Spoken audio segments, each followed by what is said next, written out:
Alonso, thank you very much for joining me, sir. Mariana, hey, thanks for having me back. Of course, It's of definitely a course. pleasure to be here. For folks at home, this is our third round talking. This is the first round after your first official session in Congress. Last time we had talked was right as it was beginning and kind of getting going. The first time we had talked was right before then. So now we're kind of doing the recap. But what do you feel are some of your major accomplishments in this first session? Yeah, I know. Well, this first session for me was definitely wild to say the least. Politics is definitely a field where, being an engineer, we tend to be logical, rational, back up everything with data, statistics, incredible sources. That flies out the window in the world of politics oftentimes. No, but I was definitely able to accomplish more than I really thought. I didn't have too many expectations going into my role as a legislator, and especially as the youngest current serving legislator in Oklahoma. So it was interesting to kind of see the experiences I was able to have. One of the biggest successes I was able to accomplish this session was getting a bill passed. And as a member of the minority party, in having a super minority, when it comes to 81 versus 20, so 81 Republicans, 20 Democrats, oftentimes it is a numbers game, because to get a bill passed, you have to have a simple majority. So having at least 51 members vote in favor of your measure. Fortunately, I was able to pass my bill unanimously from both chambers, so from both the House. What was the bill? So it's House Bill 2422, and essentially it's a interstate compact that enables licensed professional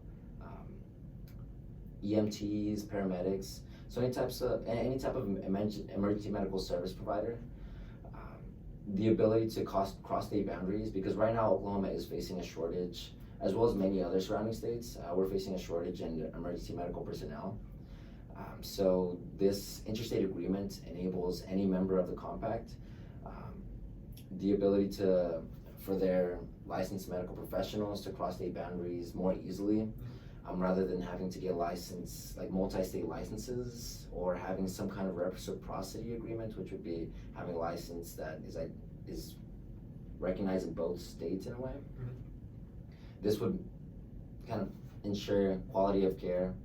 So within the language of the bill, each state has to abide by certain regulations. So taking certain tests, having certain reporting processes in place as well, just to make sure that there is that accountability and we have a certain level of quality when it comes to the emergency healthcare providers.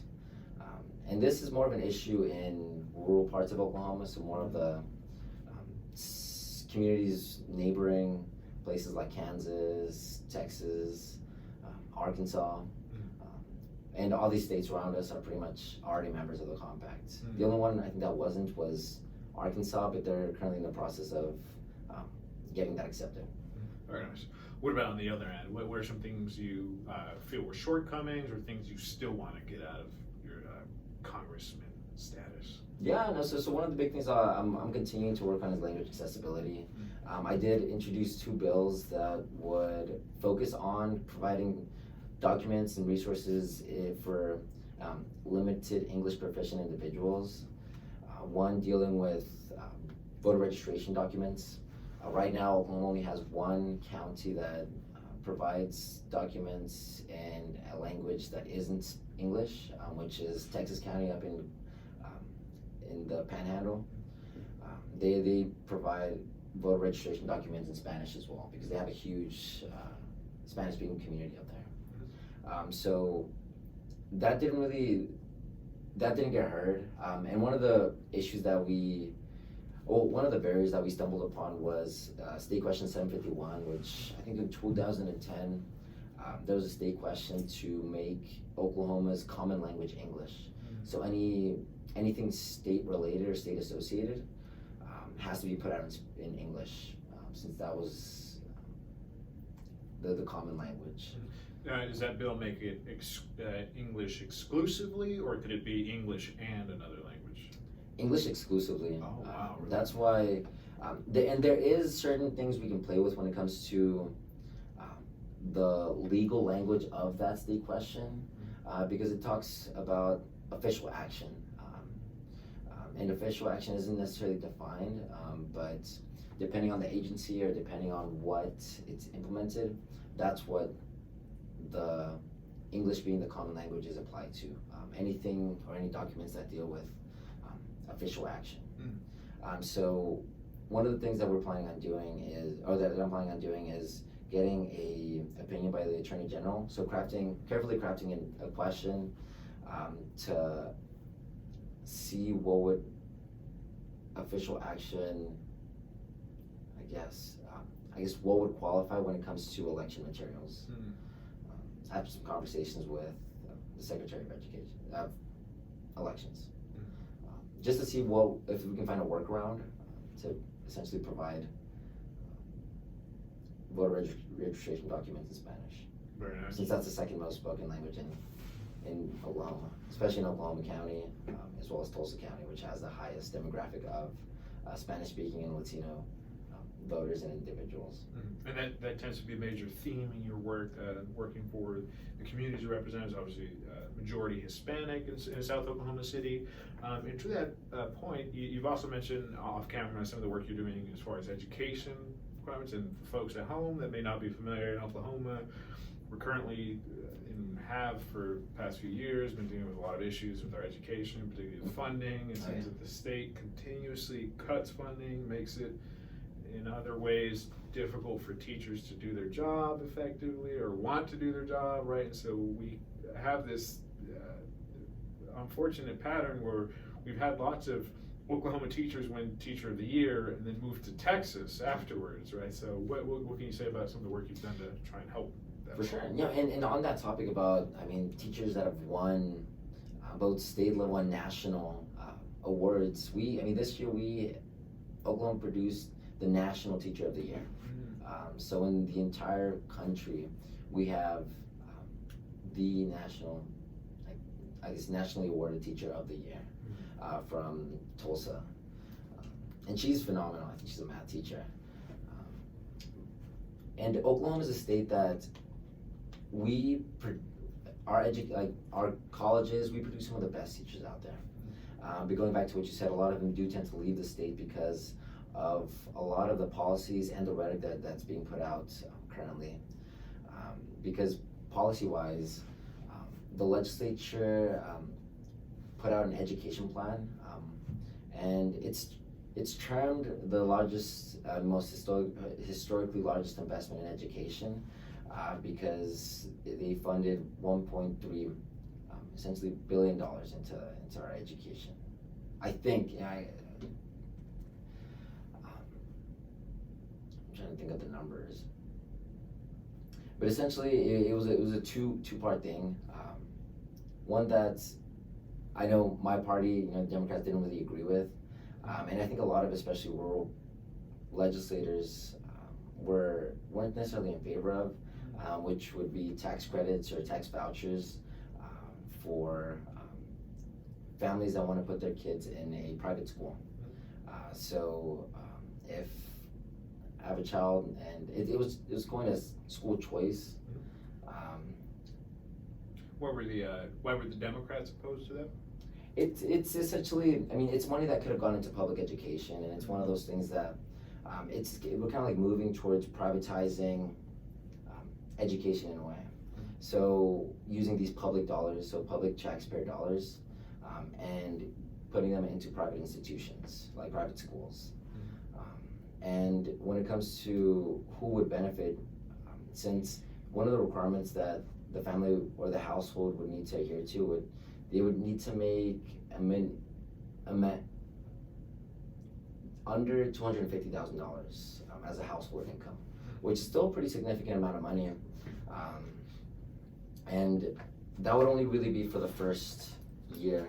After that, that requirement would be taken away. Oh, wow. And in the span of 5 years, we calculated that it would cost the state about $1.3 billion.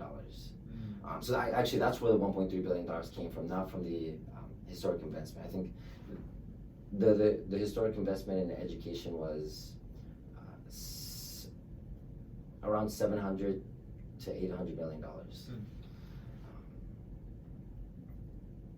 but I'm sorry, I lost my No, you're good. You're good. Off camera, you had mentioned that part of that bill, that spending bill, would apportion the money given by the state by the school district, and you mentioned some issues with how like larger school districts would be proportionally receiving less than smaller ones. You mind detailing that? Yeah, so another part of the education plan would be funding every school district.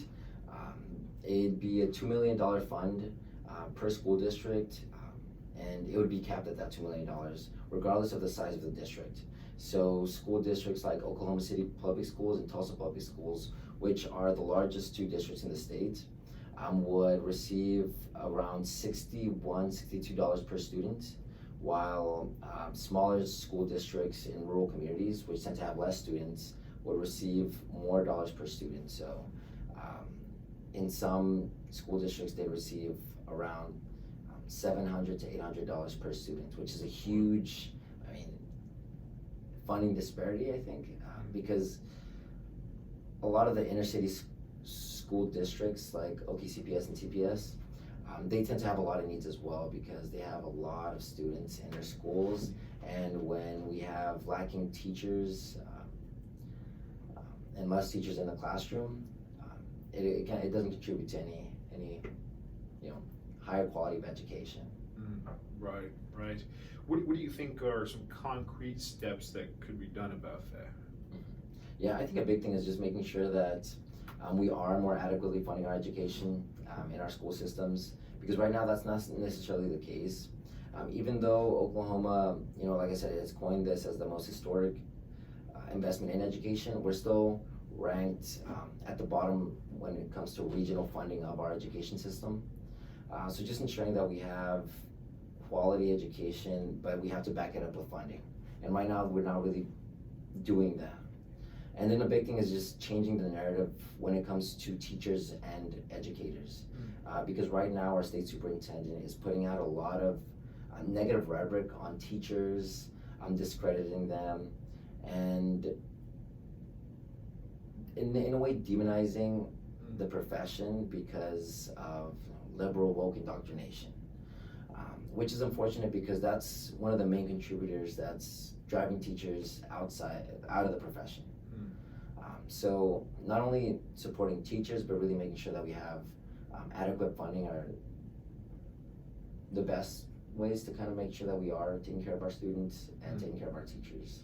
Yeah, and to that point, the rhetoric that you view as also harming the teachers' prospects of wanting to stay here is reflected more broadly in the country, right? We last time we talked about this a little bit as well, but these culture war issues, right, tend to be at the surface, and obviously we're in Pride Month.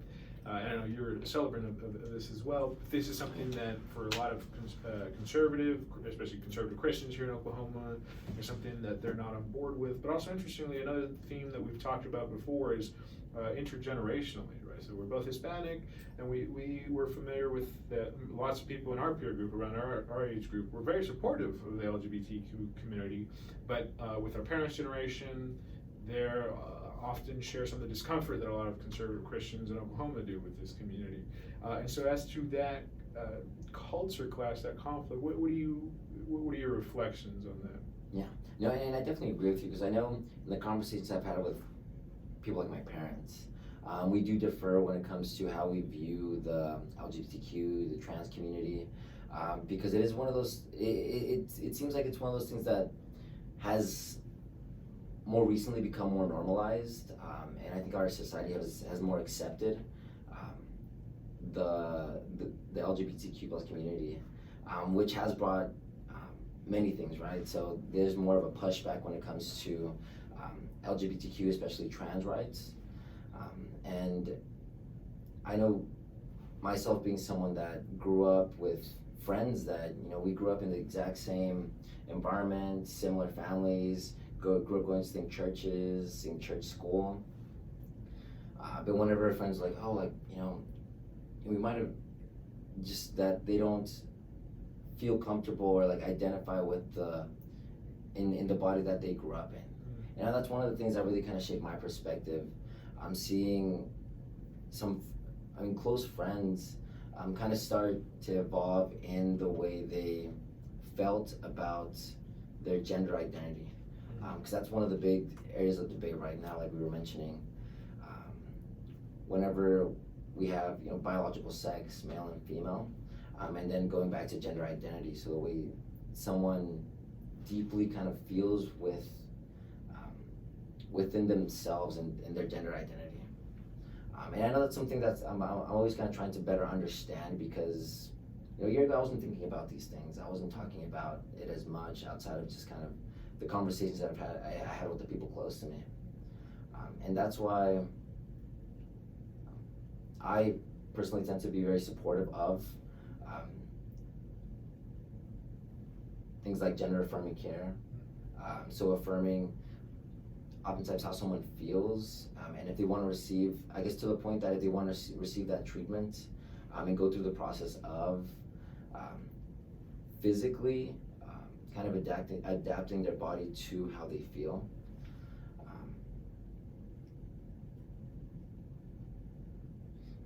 Yeah.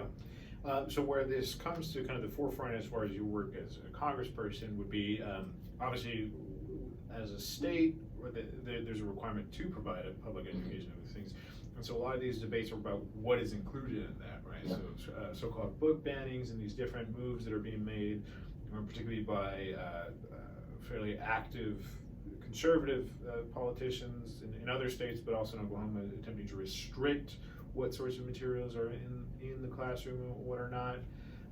But as to that point, I mean, how do you feel these sorts of issues should be handled, Jenna? Because as far as I understand, it comes down to what's in the curriculum comes down to the school boards. Mm-hmm. And so it's an interesting question of what responsibility the state government has, let alone the federal government, right? That would be even more complicated.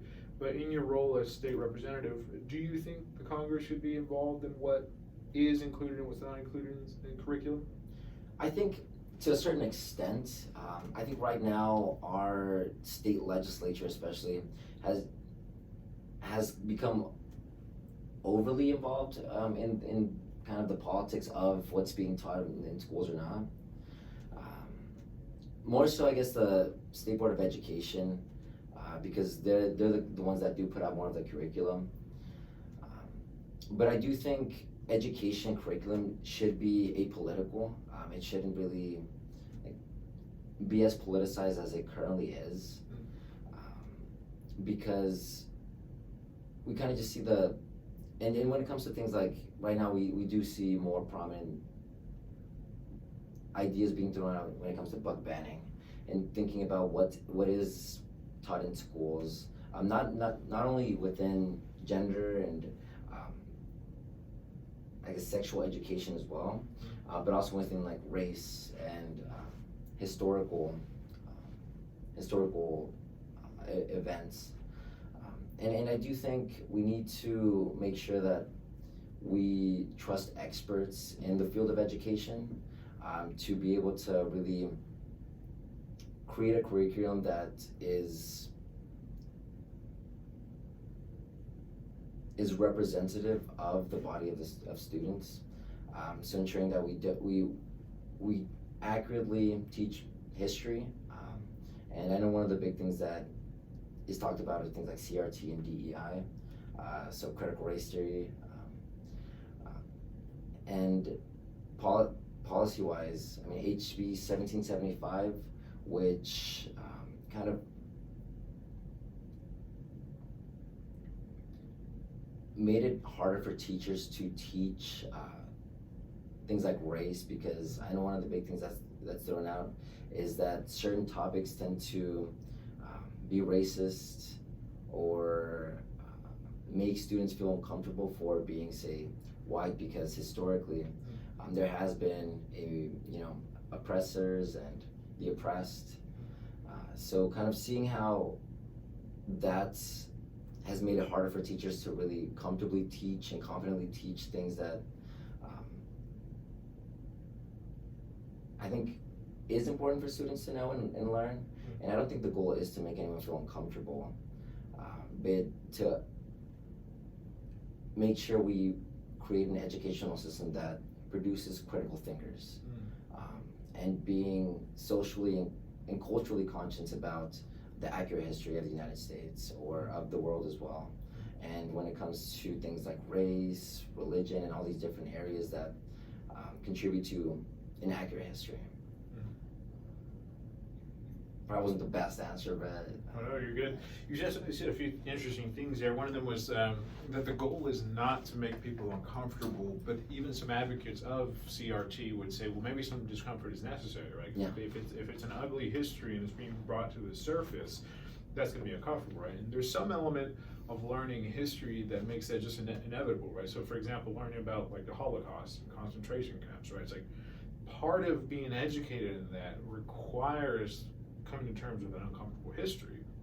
Now, the question that comes up is, to what extent should race be emphasized, right?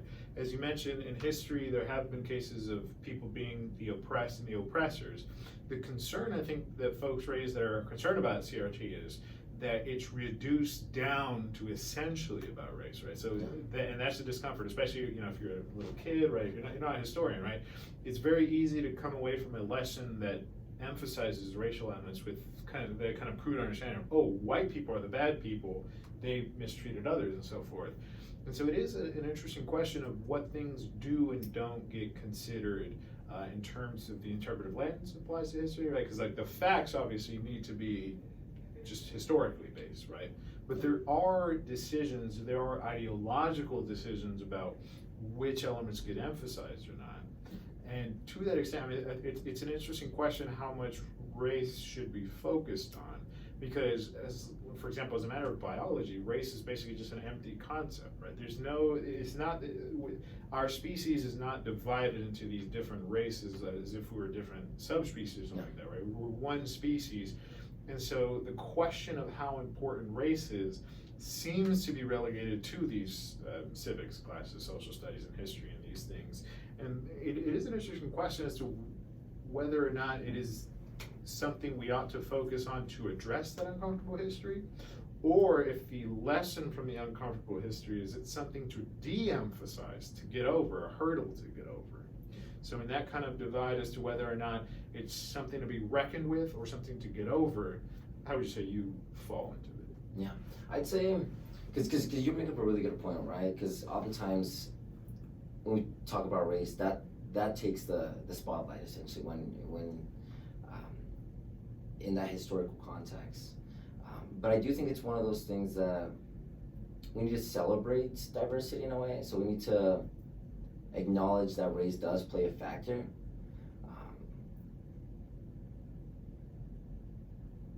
In a lot of those events, I guess.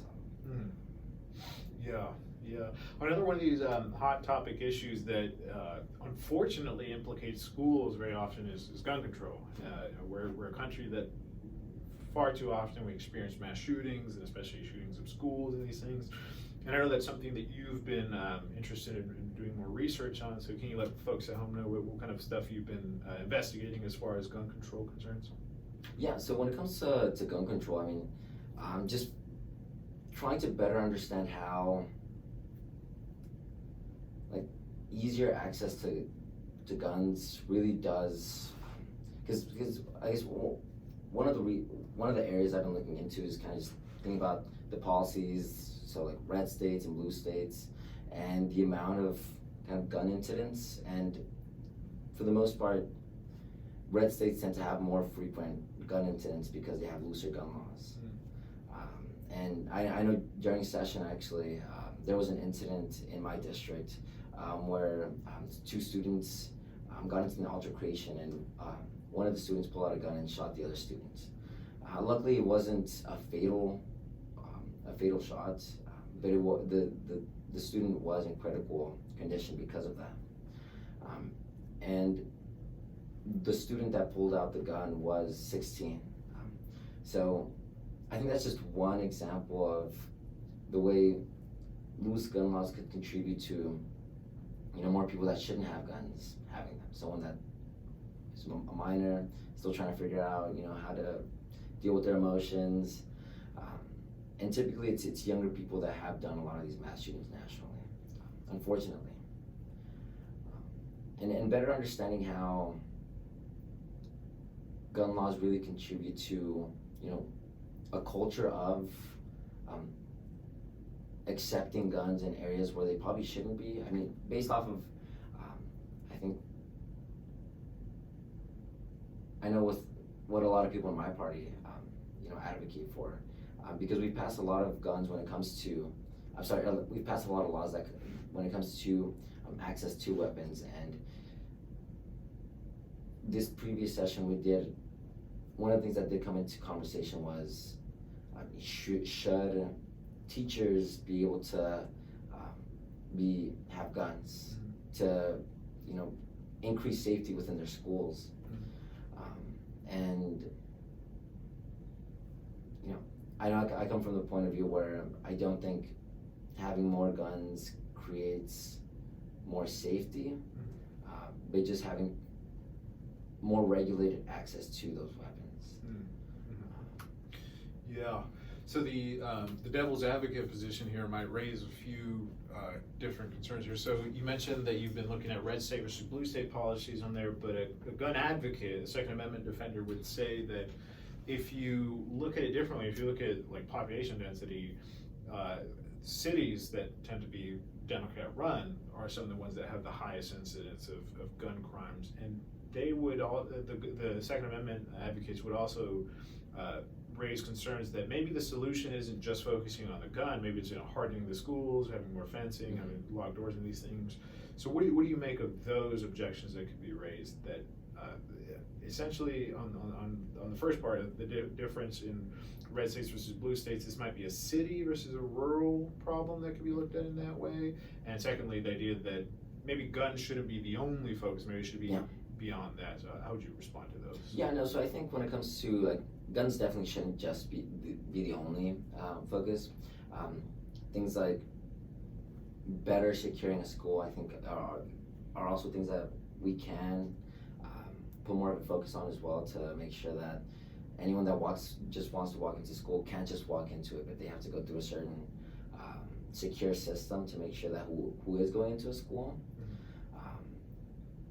is being more vetted, to make sure, like, oh, like, they're not carrying a gun, or they're not in there they're in there for an actual reason, or they have students in that school.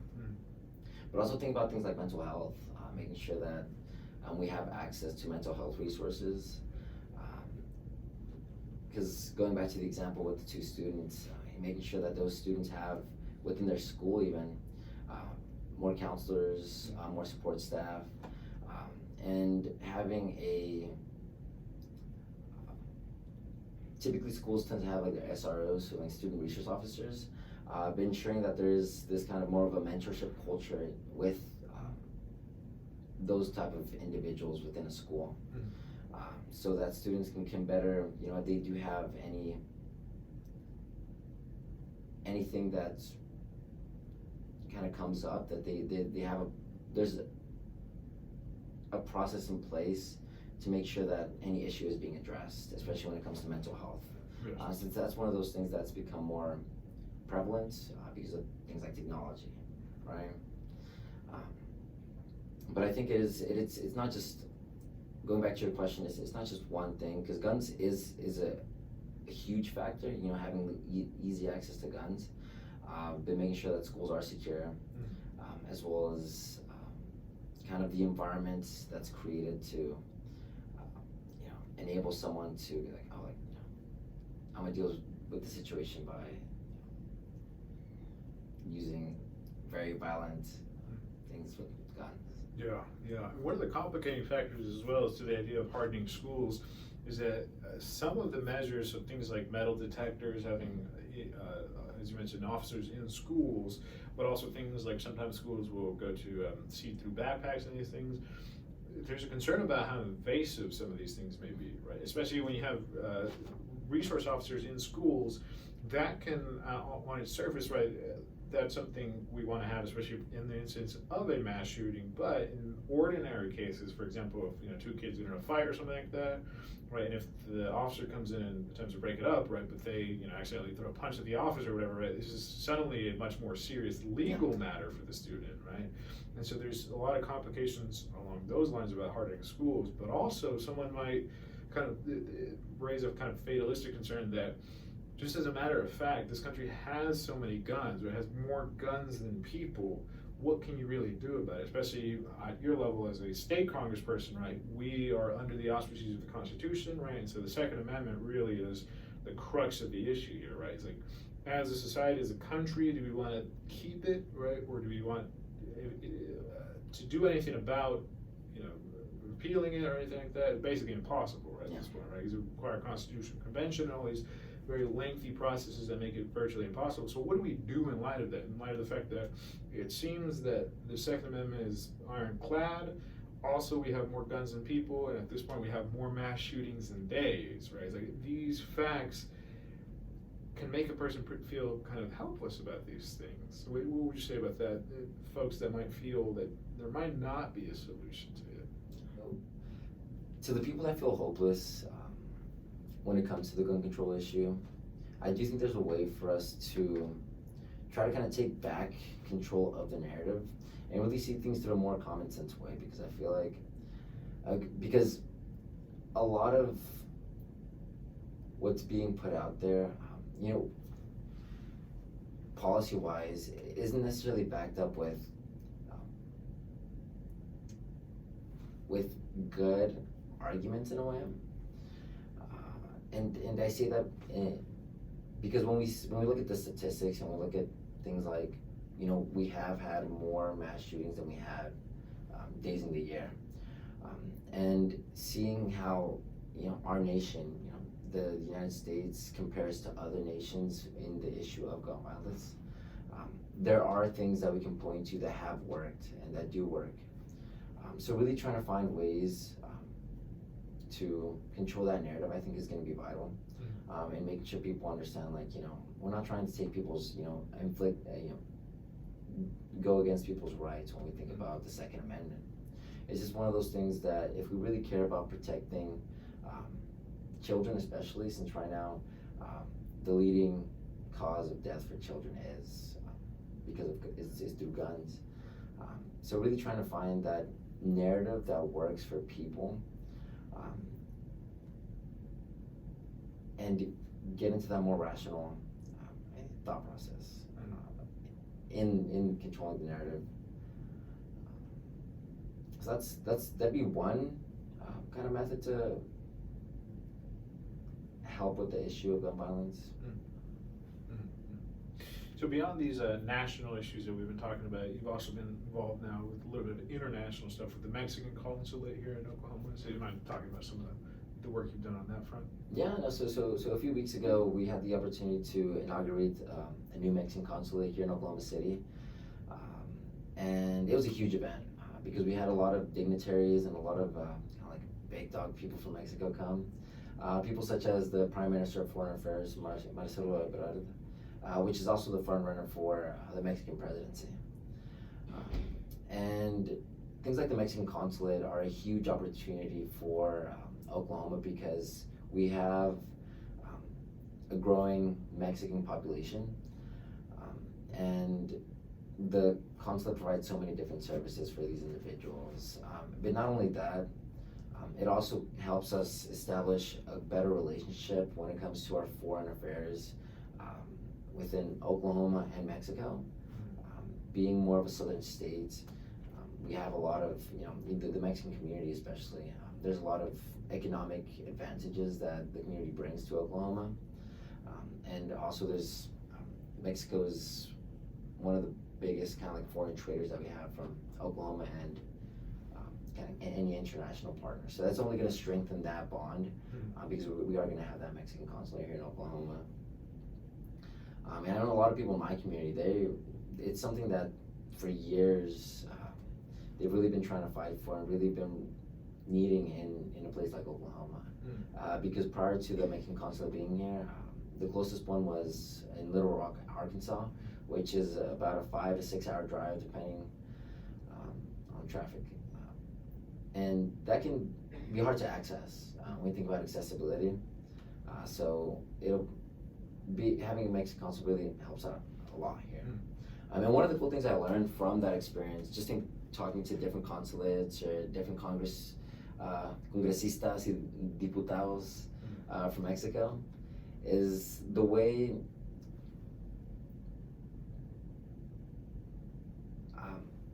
just better understanding, I guess, the perception that we have here in the United States of Mexico. When we think about issues like the cartels and the violence that is perceived here in the United States, and better understanding the way, things like the loose gun laws that we have in especially southern states contributes to the access to guns that they have in Mexico, since most of the guns that are in Mexico are from the United States, as well as things like the drug crisis that Mexico's is throwing out a lot of different initiatives and putting a lot of effort to kind of address the opioid crisis, because they recognize that Mexico does play a part, but a large part is also within the United States and within the responsibility of the decisions that are made here in places like Oklahoma, but just nationally as well. Since lots of the issues that aren't being addressed are, going back to substance abuse and making sure we have both preventative and access to resources for people that might be going through any type of addiction right now. So, Yeah. We'll see. And that's good stuff. But this is in the context, obviously, so we're in Oklahoma, right? This is a very conservative state, very red state. We're both obviously the products of immigration, specifically from Mexico, but a lot of conservatives in Oklahoma and conservatives generally in the country are concerned about the border situation, want tighter restrictions and these things. And we talked a little bit about this off camera. But one of the things I lament about the Democratic Party nationally is that it seems to me that in general they tend to take a hands-off approach to handling both the border and immigration until it gets too late, until the consequences. So like recently with the expiration of Title 42 and what the surge of migration that happened there, ultimately what ended up happening is Joe Biden's administration became very hawkish about the border, right? Saying down 1,500 troops and so forth and denying asylum claims.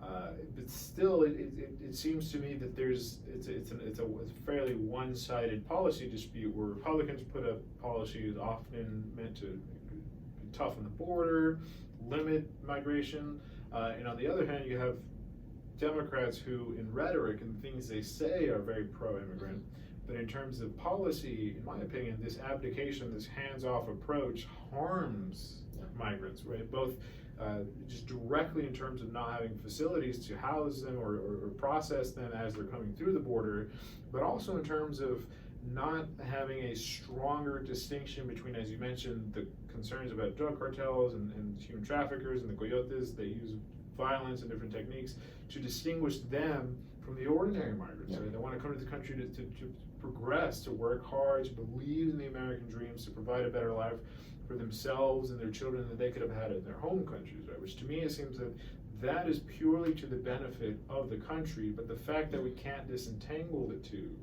that seems to harm the people that are the most needy. Yeah, no, and I definitely agree with you, because right now the Democratic Party is taking more of a hands-off approach that doesn't benefit anyone really. And I know one of the big issues that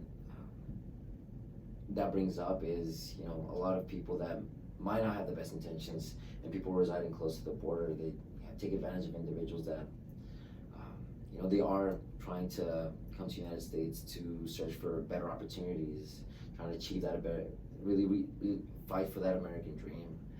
Because at the end of the day, with a lot of the people and the migrants that have came to the United States, they're here providing for their families, providing to their communities and the state as a whole in places like Oklahoma.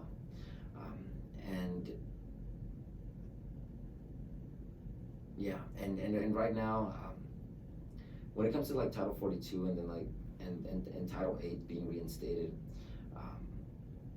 I know a lot of, even states like Oklahoma, there was a different governor signed an agreement to send like Oklahoma National Guard down to the southern border. There was less, I guess, of an influx than expected, but I do think right now we do need to find better ways to address the border crisis, because it's one of those things that I know I'm still learning about, but it tends to be this kind of political hot potato, because if it continues to be an issue, I've seen a lot of politicians, it's still something that they can campaign on, something that they can, like, oh, if it's a problem, then it's still something we can kind of like fundraise money on. And sometimes that makes me wonder if it's because, you know, this wanting to latch onto power is contributing to them neglecting the issue that can be solvable, it can be addressed, but because it benefits, you know, not just one party, but both parties with this kind of, the way I term it as political hot potato, it's this back and forth that they can use. You know, the Republicans on one side can use it to, you know, especially with a presidential year coming up, it's one of those things that is going to be more emphasized, because it's things like we see the immigration reforms in Florida and Kansas that tend to attack and scare immigrants to cater to a certain group of people that, you know, the governor of Florida, Ron DeSantis, is trying to get into the presidency of the United States through policy like that.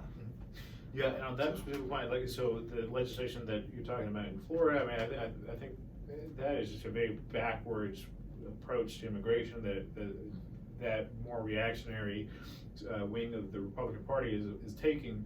But they would point out some criticisms of the Democrats, right? That there seems to be a hypocrisy, right? That especially when it comes to the rhetorical practice, right? Where at a national level, right, Democrats, as we talk about, posture as if they're very pro-immigrant, right? And that if you want to be tough on the border, or if you're anti-immigrant, this is, you know, just comes from bigotry and racism and so forth, right?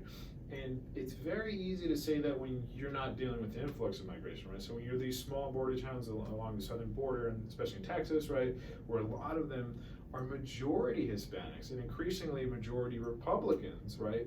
It's very hard to say, well, these Hispanics here are just being racist, they're just this and that, it's not a real problem, when they're dealing with influx in some of these border towns. And El Paso would have, you know, thousands of illegal border crossings per week, right?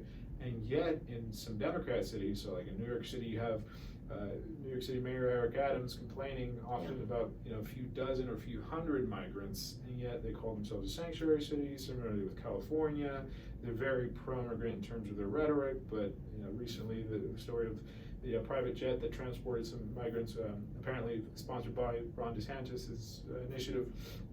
Gavin Newsom, the governor of California, is wanting to sue, and it's the critics of Democrats would say, well, there's a hypocrisy here, right? That you're very pro-immigrant in terms of rhetoric, but when the immigrants actually show up at your doorstep, then it's a humanitarian crisis, then it's a real problem.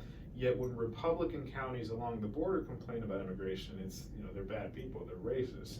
So what would you make about this? How would you respond to that criticism of Democrats as apparently coming across as hypocritical? Yeah, no, and I think that's a good point, because I did see that, you know, whenever those migrants did show up in places like California, New York, there was this more of a kind of hostile approach, like, oh, what's going on? It's even worse in New York, where they're even putting them in jails. They're having to house them in jails, right?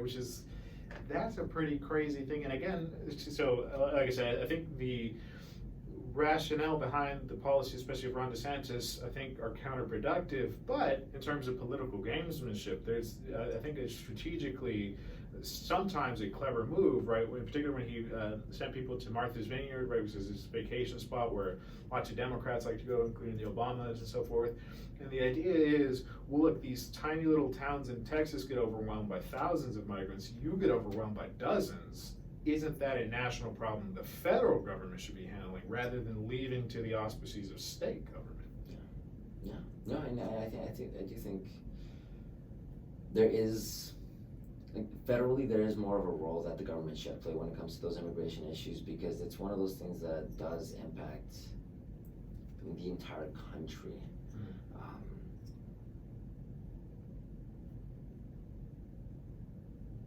And I wish I could give you a better answer when it comes to federal government, but since I'm kind of, at least for these past few months, been more hyper focused at the state level. It's one of those things I'm not super knowledgeable about. Yes.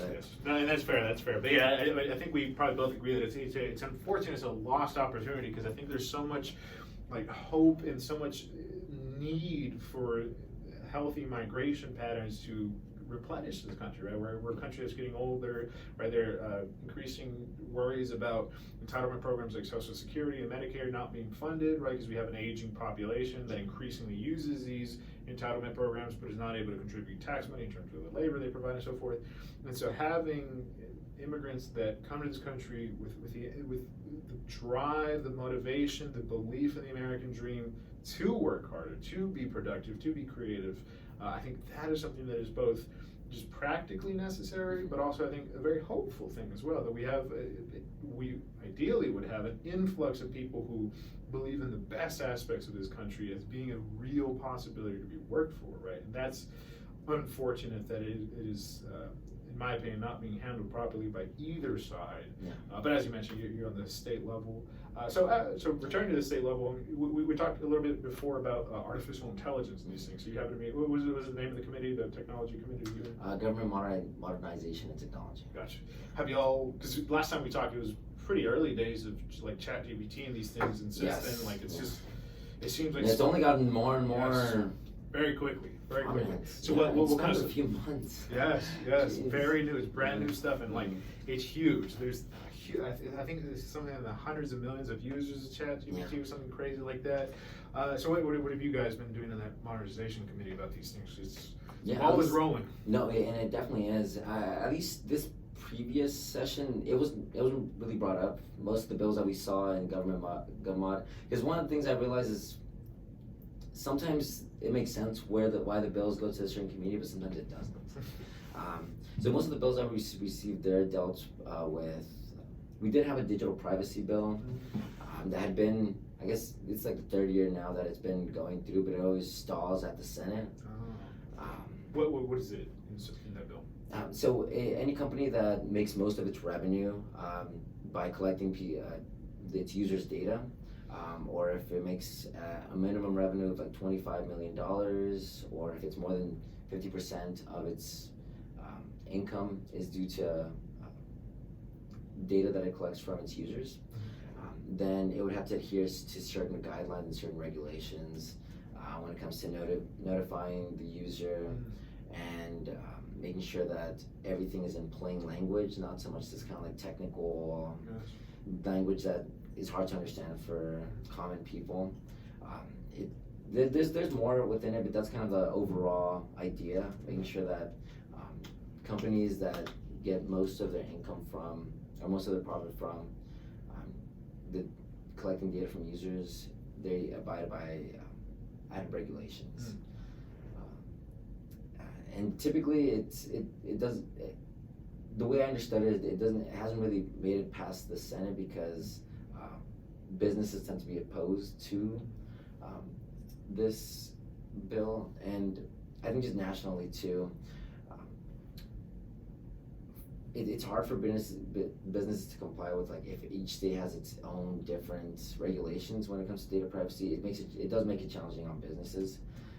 So the idea would be for it to kind of be dealt with more at the federal level, to have more of a blanket regulations when we think about data privacy. Yeah, last time we had chatted, we started talking a little bit about the concepts of digital citizenship and how these would apply, but with ChatGPT and some of these other AI technologies, for example, that generate images and videos and these things, they're increasingly interesting and complicated questions about what sort of laws should be passed, right? So with, for example, with deep fakes, right, that are able to produce very realistic, now they're not very good currently, but I think it's very easy to see how in the near future they can get very, very good. And there are questions raised as to, you know, what kind of limitations should be placed on these, if any, right? So, for example, if when people use certain people's likeness, right, in a certain way, right? So a very obvious case of a danger of this would be using politicians internationally, right, to say, you know, that they started a nuclear strike or something like that and produce that video. But there are other, like, even more practical concerns, things like reusing an artist's image, whether it be their face, right, and putting it as if they were acting in a scene, or using images they produce, if it's a visual artist, right, and recombining the elements of that into new art forms, right? Should they have sort of copyright claims on that? What kind of intellectual property should be protected in the face of artificial intelligence? And so I wonder for your future session here in the fall, would you consider doing any kind of stuff like that, bringing that up in the committee, and it's kind of intellectual property concerns? Oh yeah, and that's one of the things I actually, so as legislators, we have the opportunity to create interim studies where we dive deep into different topics and see what just better understand a topic, something like AI, and thinking about the intellectual property aspect of it. So that's one thing I'm planning on proposing as an interim study within government modernization and technology, because that's one of the things that isn't talked about much in the legislature. This first session that I finally have under my belt, AI never really came up policy-wise. The only conversations I had was just kind of bringing up like, hey, like, are we starting to think about AI? But most of the way I saw AI in places like the Capitol was people starting to kind of use it themselves and play around with it and see what it looked like. But outside of that, there wasn't any conversations about it. And it makes, I think lots of it makes sense why, because a lot of the people that, we have that are currently legislators aren't as aware with, or in tune with that kind of technology, because it is a new technology.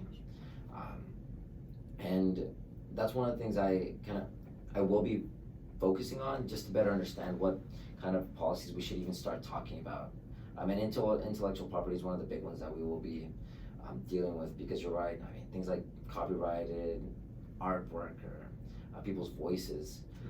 There is, and I don't really know exactly what that might look like, but I do think we need to start considering what that will mean for using AI. And I know there was a song that was put out there by they combined Kanye and one other artist, and they produced a pretty good song that people didn't really know to distinguish whether. I think we might have talked about it during the other time we may have. I think we touched on some of these topics, but yeah, I mean, those are interesting questions, and so obviously I raise this to you because you're a legislator, but it also, like, just philosophically raises interesting questions, because if it's considered a problem when a computer recombines artistic bits and uses them in an apparently new way, but human artists do that all the time, right? They take inspiration from different things they hear and recombine and take elements of this and that.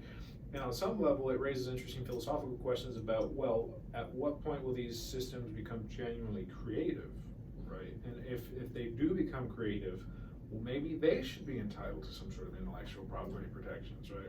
Or the person that created them. Yes, and we talked a little bit about that last time we had talked as well, but the idea that if we do create these artificially intelligent entities, right, at what point should we be considering them as some kind of citizens, as some kind of things to be held liable in court, if they act in ways that are, for example, violent or cause harm in a way that can potentially be construed as intentional, right? So, well, how do we address that, right? Because we don't currently have a way of, like, holding computers to account, right? Yeah. And these are the sort of questions that on the surface they may seem kind of sci-fi and far out in the future, but my concern is that I think these are coming much sooner than we expect, and my worry is they're coming much sooner than the very slow processes of government and bureaucracy can handle, right? So Elon Musk is a big proponent of this concern as well, and he uses the example of requiring seatbelts for cars, right? This is something that the automotive industry pushed back against for years and years, and it was a real struggle. Even after it became clear that seatbelts were critical to car safety, right? The government was just not able, because, as you mentioned, with the corporate interests at the level of blocking bills in the Senate and so forth, they have a stranglehold, and that's with cars, with fairly low tech compared to AI. The point at which artificial intelligence becomes a problem, and in acts in problematic ways, would just be much quicker than any sort of government can put a handle on. Yeah, and I mean, just given the way that in the span of a few months, whenever we initially met the first time prior to session, AI was becoming a little by little more prominent. And now it's something that's kind of everywhere, really. And that's going to continue to happen. So, I mean, I think that is a valid concern. Thinking about when or if we do consider AI as its own kind of entity that would have its I guess own legal implications. And I know that's one thing that, I mean, I hope to focus on a lot, especially during the interim. So I'm gonna craft the plan is to craft this interim study that brings in more kind of tech experts and tech, even lawyers that would kind of discuss where that might be going, to see where that would be headed. Fantastic. I think that would be a great idea to start. And as far as like concrete deliverables, I would hope I can get you to do everything you can to have the interim study going, because it's important that we handle this at a state level, but obviously it's going to be a national, international eventually, right? So national, just obviously we have, ChatGPT is owned by one company, but obviously Google and Microsoft and Apple are going to have their own arms races for creating artificial intelligence systems. And so that's going to be something that has to be handled at the national level. But further, I mean, other countries are obviously going to see the prospects for what artificial intelligence can do for them. And there's going to become an international conflict. But so you mentioned that you're going to want to seek out tech experts and lawyers as well. I would also advocate, I hope you can get some philosophers on board, some ethicists, yes, because I believe in the expertise of tech experts and lawyers and so forth, but their focus isn't as often in these kind of big picture, abstract, ethical questions that I think are important. And this is one of my concerns. So even like Joe Biden not too long ago met with a bunch of tech executives, and I'm like, dude, you're there with a bunch of businessmen. Like these are not, I don't trust them to be the ones to give the most, clarity about these problems and thinking in broad terms. So yeah, no, and you bring up a really good point, because when we think about AI, it's not one of those things that it's just a technology, right? I mean, it is a technology, but it's so much bigger than that, because people are trusting AI to make huge decisions, because they're giving it this sense of credibility and trust. So ethical concerns and ethical issues are going to be, should be at the forefront. So I do appreciate you for bringing that up, because I think a lot of politicians especially, that's not the way they're kind of seeing it. They're saying, okay, what's the technical implications? What's the legal implications? But we need to really think about what is the ethical approach to AI, and just the way it's going to impact humanity, because it's going to impact, I can see it impacting every aspect of our lives. Yes. I mean, going back, healthcare, medicine, education, having a personal assistant that, right now we have an assistant like Alexa or Siri on our phones, but their use is more limited, and you're not going to ask it like, hey, should I break up with my girlfriend in this situation? But I can see AI getting to the point where we are asking it more like life and huge decisions that we have to make in our own life. Because an AI can, analyze our life and analyze our history, and really kind of give its own answer and approach to the way we do live our lives. So ethics is going to be huge. So I do appreciate you for bringing that up, and that's going to be something I'm very conscious about. And I'll definitely loop you in the conversation as I plan. I would appreciate that. Yeah.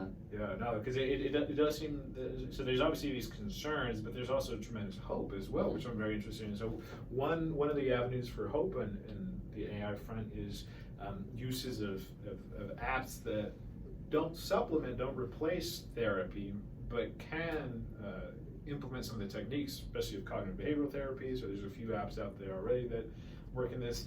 And a lot of how they work is fairly simplistic, like reflexive listening and using some of the basic principles of cognitive behavioral therapy, but they're yielding some pretty promising results.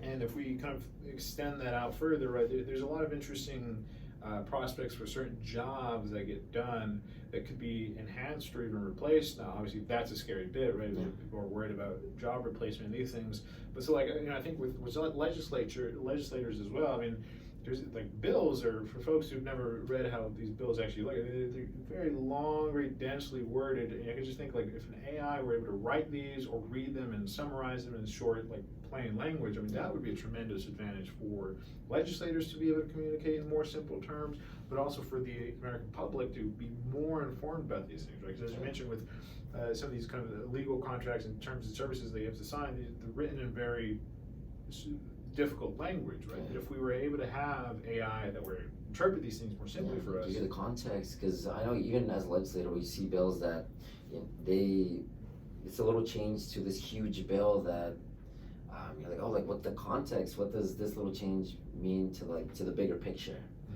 So even having AI to help you better understand those things, I can see that beneficial in my line of work, and I'm sure it can be beneficial in so many different areas. But you're right, there is that aspect of when it comes to when we think about workforce, like how is that going to impact people and their ability to provide for their families and provide for themselves. So also trying to, pass legislation that considers protecting people, making sure that they can still contribute to themselves and their families, while, on the other hand, ensuring that we use AI in ways that is beneficial. So sometimes maybe, and that might be limiting AI in some ways, while giving it freedom in others. So and I hope that the study that I'm able to, assuming it gets accepted, those are kind of conversations we're able to at least start with people, because AI, I mean, it's only becoming, it seems like it's becoming exponentially more and more common and more prominent in our day-to-day lives. So, and then that would be the goal of that interim study, to at least start those conversations, in areas of how it's going to impact workforce, ethics, laws, information, and kind of just copyright issues. So, and then that's one of those conversations that I definitely love to continue having with you, because it's one of those things that sometimes I know, just reflecting on this first session, you're so caught up on the politics, building relationships, trying to get that piece of legislation passed, and it's easy to kind of let things like thinking about something that's right in front of us, especially on the legal sense, kind of get out of the way.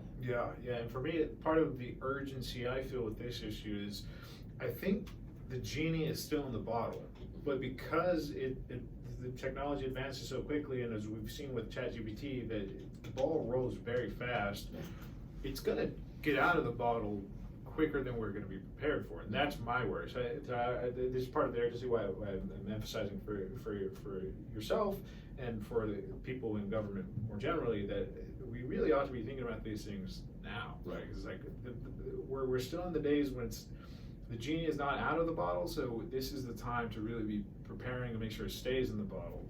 And there are interesting conversations about whether or not we should just make prohibitions to prevent progress, which there's pros and cons to those arguments. But there is, when it comes to the international conflict element of it, those conversations are basically mute, right? Because if one country agrees to stifle their progress, that's to the benefit of its rival countries that want development, right? And so these sorts of considerations, I hope the government begins to, and I think there is progress, especially in recent years, as far as the government taking it more seriously, right? Because it was not long ago that people heard artificial intelligence, that's just sci-fi stuff. But it's like, it's very real, and it's developing quickly, and I hope the government gets its bearings about that. And I do appreciate you for kind of like that being a concern, because I know me being like a young person that does have more of a technical background, and it's something I'm seeing, on my phone all the time, that I'm using and experimenting with it, just seeing like, oh man, like what can I do with this?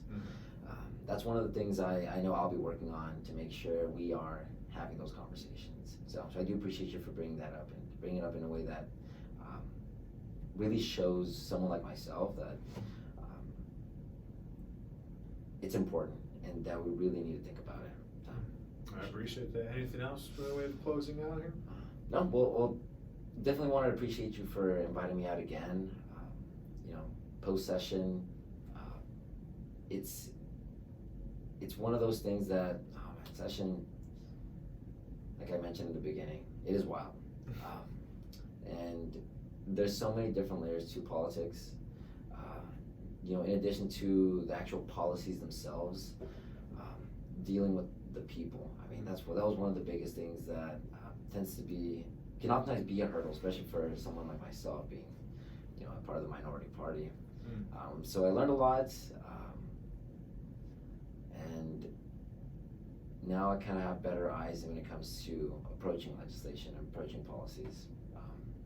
And I mean, a big thing I just want to tell the people is just to stay involved.